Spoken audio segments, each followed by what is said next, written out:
Yo, yo, yo. Coming to you live from Philly.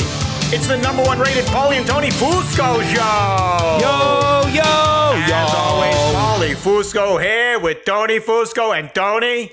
Yo. Huge show today. You know, last week we sat here and boldly said, didn't we, Tony? We said, don't fall for the media cover-up. Super Bowl 57 is far from over. Don't go crowning the Chiefs. Yeah. We're just getting started. We said the truth is going to come out about what really happened. And sure enough, Tony, now you see. Here we are. Yeah, you see all these other major media outlets starting to follow our lead here, as they tend to do always. Yeah, and a huge story just came out of ESPN revealing new details which further throw the outcome of the Super Bowl into question. Yep. Wipe the slate clean. We're only in the first quarter here. Yeah, soon there'll be the congressional hearing, the lawsuits. You'll see it's all coming, people. Anyway, don't worry. We're also going to get into the breaking news out of the NBA. LeBron James injured, or so he says. You know, we're going to expose that story too. Exactly. But first, right now,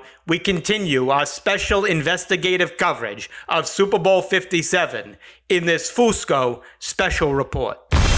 Special report. People, just when you thought the result of the Super Bowl couldn't get any more suspicious, now a brave whistleblower is speaking up. The most trusted authority of Super Bowl integrity. Of course, I'm talking about a name we all know, legendary groundskeeper George Toma, who supervised the field, as you all know, for every single Super Bowl, known to us all as the Sod Father. He has boldly come out and said the field for Super Bowl 57 was, quote, overwatered. I knew it. We all knew it looking at the field. We all knew it. Which made the field too slippery to play on. And he said it wasn't sanded properly. A clear case of gardening malpractice. Now, this story is sending shockwaves through the league and also the entire landscaping community. And that's why today we are doing special coverage of this scandal. You thought Watergate was big. This is OverwaterGate. OverwaterGate, the Super Bowl cover-up. Now, before we get into the details here, we do want to tell you we did reach out and invite Commissioner Goodell on the show. No response. Who didn't respond. Yeah, exactly. And we did reach out to several people in the league and league offices. What are they hiding? All of them too chicken to come on. One person did say yes, probably because he wants exposure or something. Yeah, of course. We didn't want to have him on the show again because he was terrible last time, but he was at Super Bowl 57. So he might have some insight into what's going on. Yeah, he might have some insight as to what happened there. Unlike our guest last week, Eric Eager, Chiefs homer. Nerd. Yeah, nerd. Anyway, his name's Arash Markazi, and he actually took a photo of the field for the Super Bowl days before they played. But what happened to that photo? Suddenly, it's deleted. It's nowhere to be found. So we're going to find out what he's trying to hide there. But first, let's dig deeper into this troubling story. You know, in case you haven't been following it as closely as we have, which you should be, a war of words has broken out between George Toma and his underling, NFL field director, Ed Mangan. Now, according to ESPN, Toma claimed that Mangan, quote, didn't do shit when it came to sanding the field prior to the game. Yeah, Toma said about Mangan and how he handled the grass, quote, he waters the hell out of it and puts it right into the stadium, and that's it. Never sees sunlight again. He can't do that. Incredible. And then Toma also alleged that the field had a rotten smell. Yeah, something definitely smells rotten, all right. Yeah, Toma said, quote, he sanded it 2 weeks too late. He had only one sanding. Unbelievable. He should have had 2 or 3 sandings. At least. But he didn't do shit. And that was it. Wow. And not only that, he didn't take care of it. He wouldn't listen to anybody. Tony, your reaction.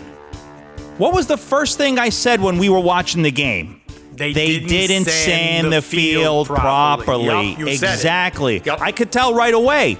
Anybody who knows anything knows you have to sand the field several times. And you could tell when the Eagles started slipping all over the place and then Jalen Hurts fumbled, that was the result of the field being not properly sanded.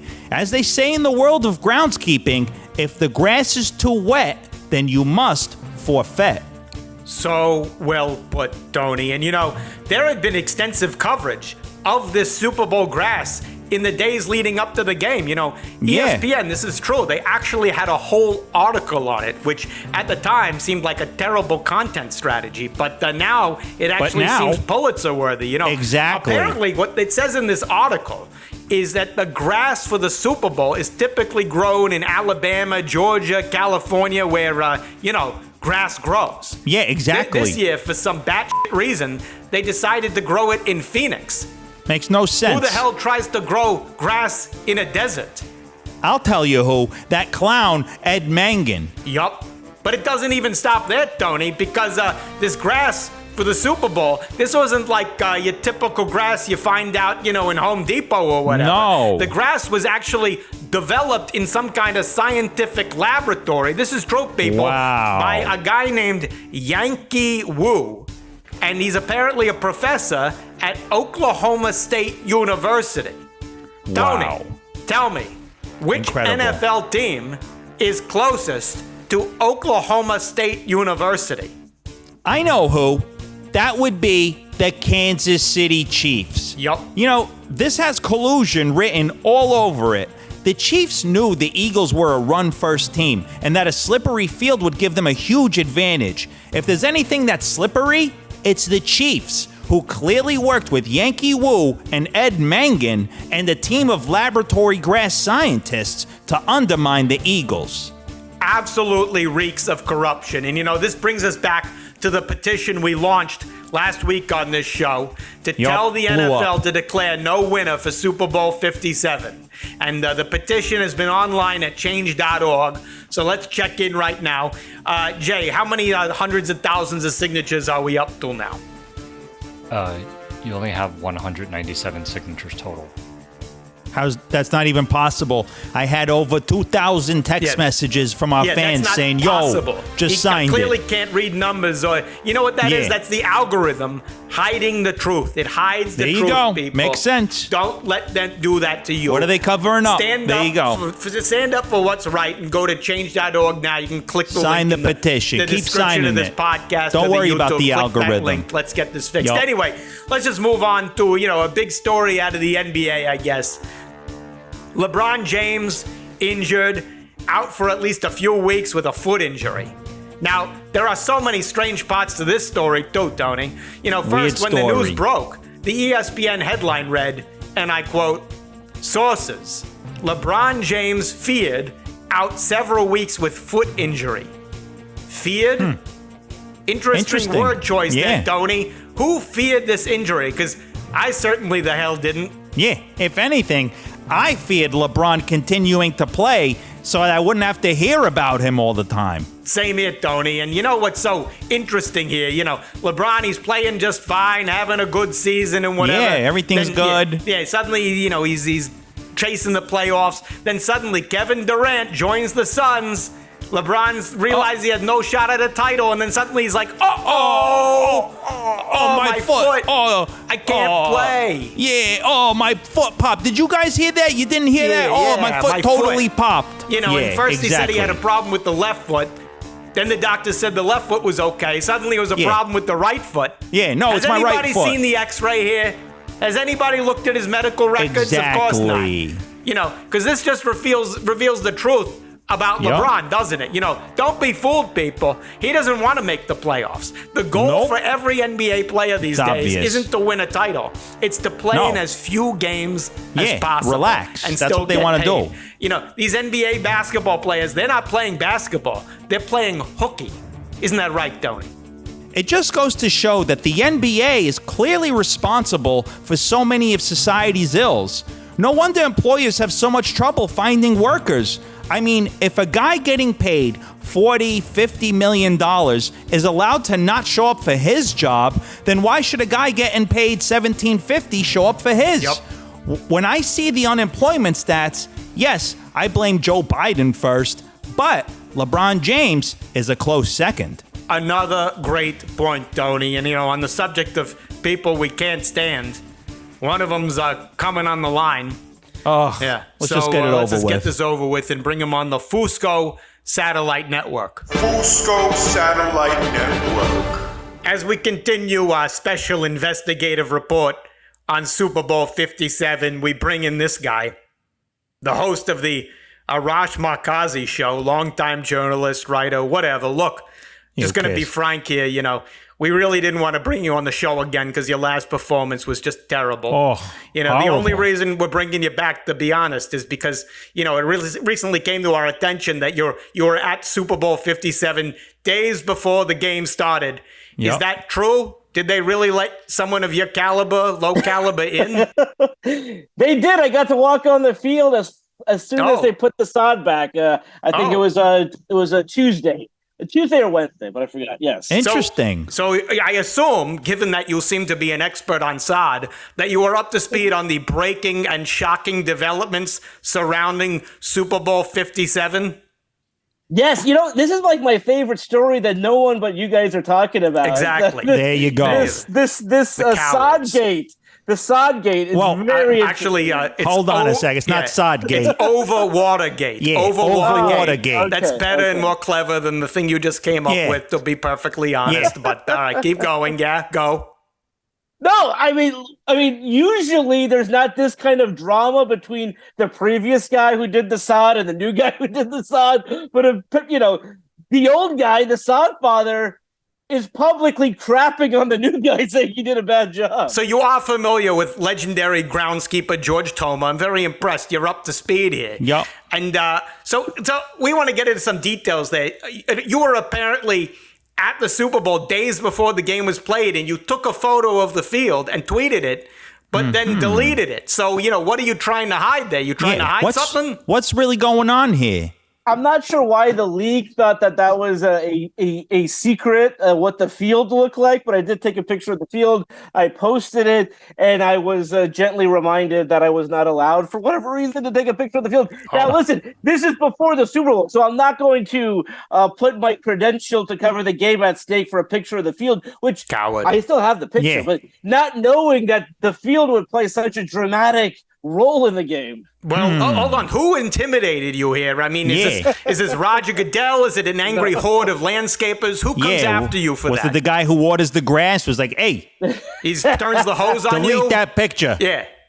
No, it was someone in PR that I think basically told everyone no pictures of the field. So I don't know why we got, we were there to talk to the. Listen, we were there to talk to Toma and the groundskeeper because if you guys remember, they really bragged on the fact that for the past year, here's how we put this field together. You know, we've wheeled it in and wheeled it out, and they really bragged how they spent millions of dollars in over a year making sure this was the best field. And yeah, Interesting. We're connecting the dots here. We dug into this, you know, as a journalist, you'll appreciate this. You know that the grass for the field was developed at Oklahoma State University. What's the nearest NFL team to Oklahoma State, Arash? Take a guess. Got to be the Cowboys, right? No, the Kansas City Chiefs. It's the Chiefs. You need to learn how to follow a train of thought. But all right, George Toma said the field had a rotten smell. Can you describe the smell to us? What are we talking about? You know, is it more like a dead fish or more like old underwear? You know, or is it like Ben Gay or something? Yeah, what are we talking about?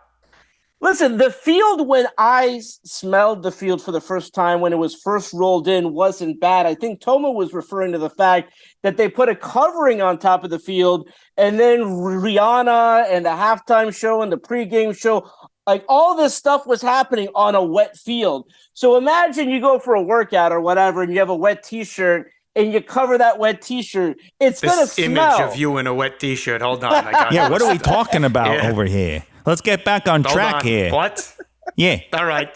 Try it. Did it smell? We're talking about stick to grass. Stick to grass. Yeah, we're talking about the grass. Yeah. You're talking about wet shirts. Yeah. You're trying to titillate our audience here. What?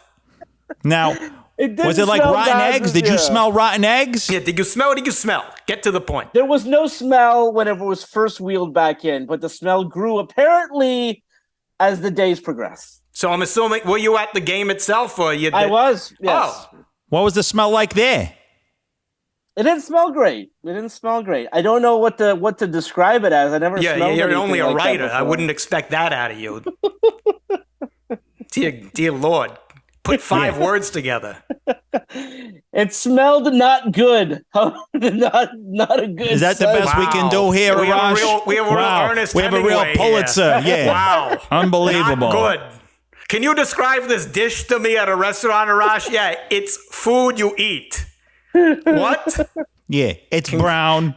Describe the field, Arash. Yeah. Give us some vivid description, please. Smelled rotten. What do you know? If you open up a fridge that you've unplugged, There we go. and everything's rotten, I mean, it there didn't we go. smell good. There we go. Tony, tell them your theory. That's what Nick Sirianni, right? Come Yeah, on. during the national anthem, a lot of people looked at Nick Sirianni and thought, wow, he's really crying and emotional because of the national anthem. Now, while he does love this country more than anybody else, we can confirm that he was actually crying because the field smelled so awful. Yeah.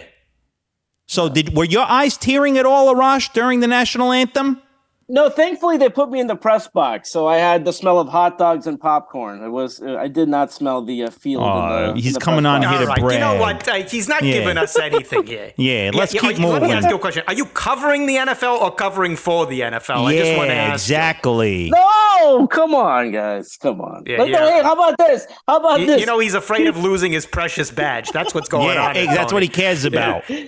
There was 2 teams that played on that field, though, right? It wasn't just one team. No, here we go. one is a passing team. One's a rushing one is team. A rushing team. Yeah, and that's it why hurts the them Chiefs, more. That's why the Chiefs sabotage the field, so they go Yup. slip sliding all over the place. You know that. Come on, use Exactly. your brain there. Come on. You kidding? All right. Yeah. Yeah, he's too busy imagining himself in a wet T-shirt. I don't know what. Yeah. I think I'm too busy. He's imagining. struggling to come up with the words, Yeah. Paulie. He's struggling That's to come up with words. And maybe we'll get 4 out of him. Okay. Yeah. All right. Look, while we got you here, on our last show, we revealed what that you were a total Lakers homer. You're probably crying in your wet T-shirt. That's why your T-shirt's wet because of the LeBron injury. All those All tears, right. those Now, LeBron tears. Come on. Don't listen here. All right. Don't you think it's a little suspicious too? LeBron gets injured all of a sudden, right? Put it together. He's playing so well. Then suddenly Kevin Durant joins the Suns, and then suddenly he's like, Oh, my foot. my foot. I You can't guys hear compete that? for a title anymore. Oh, my foot popped, It everybody. popped, right? No, listen. I mean, LeBron was having a good season. I thought they could have made the play-in tournament. Who knows at that point? Maybe they'll make it all the way to LeBron and the first Lakers, round. I mean, my dream was the Lakers to have a Philadelphia season where they got to the finals and then they lost. I mean, that was my dream for the Lakers, but I don't think it's going to happen this year. Yeah, Edie. Yeah. Good one there, Arash. Good one. Yeah. How long you spend writing that one, Arash? Don't you think we as the media have a right to review his personal medical records and just, make sure he's not just resting? Yeah. More What are rest. you saying? That he's not playing because he's afraid of Kevin Durant? Exactly. Yeah, exactly. He took the That's season exactly off what we're because he knew saying. he was going to lose. No, he's not afraid of Kevin Durant. Come on now. Oh, He's not really? afraid of the Suns. You kidding me? The West is wide open. This is why I'm so upset that he's not playing right now. I mean, who is he supposed to be afraid of? The Suns? Hold the on, Sacramento sir. Kings? The Hold Memphis on. Do you know how to read Grizzlies? something called NBA standings? They're the 11th seed. Okay. I said I want them to be the 10th seed. That's all I want. Yeah. All right. Listen, we've covered a lot of seeds and sods in this show. Yeah. All right. You know what? Can we just go back to something? Because I'm not over it yet. You said the field smelled rotten. Well, what smells rotten to me is your inability to describe this rotten field, okay? Yeah. Can you, for our audience, so they know Just as a journalist, think hard, tell come us up with what 6 the words. field smelled like? You ever walk into a public restroom? I mean, how would you describe that smell? You're asking us? You're asking. This guy can't do it, Tony. You know how I describe that smell? Yeah. It smells like you on the show. Yeah, it smells You like stink. your interview. That's why you're Yes, off guess the what? show. You're Get off the outta here. show. Yeah. Arash That's what the Markazi. field smells Yeah. like. It smells like this interview it's talking to garbage, you. like you on You're this done. show. You're off the show. Satellite Network. Is he off the line? Jay, hang up the phone. We're running short on time here. We haven't even done our sponsor read, so let's just get let's that get it in right here. now. It's time for a word from our good friends at Home Depot. Where do you buy your grass? From a scientific laboratory in Oklahoma?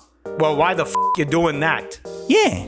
Home Depot proudly grows all their grass in-house and properly sands it, unlike those fucks who ruin the Super Bowl. Go to homedepot.com and enter the promo code RUINSUPERBOWL for 1.2% off your first order of $3,000 or more. Offer expires March 1st, 2023. Home Depot. All right, well, that wraps what I thought was a terrific special report, Tony. And wait. Oh, no. Someone we should report for terrible producing. Producer Jay. What? Make it What quick. do you want? What? Just go. Corrections. Hurry up. Go. You said Michael Jordan never missed a single game. Yeah, he was a machine. Unstoppable. Yup. No, that's not true.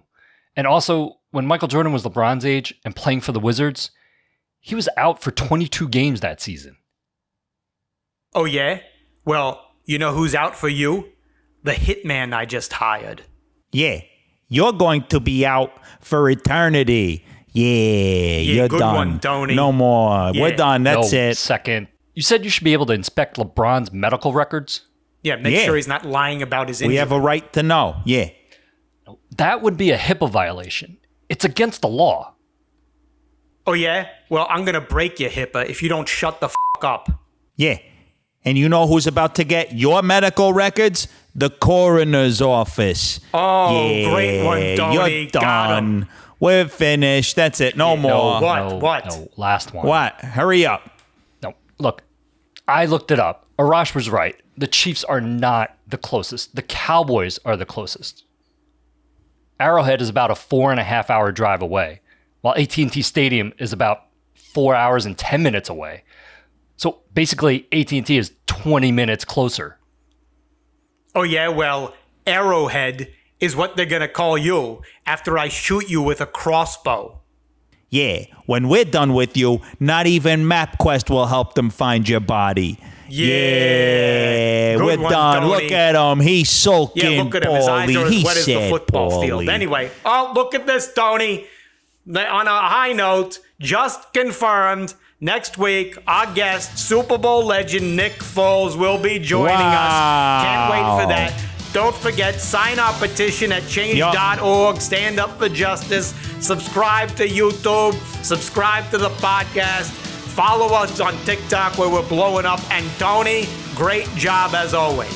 Same to you, Paulie. Another flawless show. We'll see you people next week. Bye. See ya.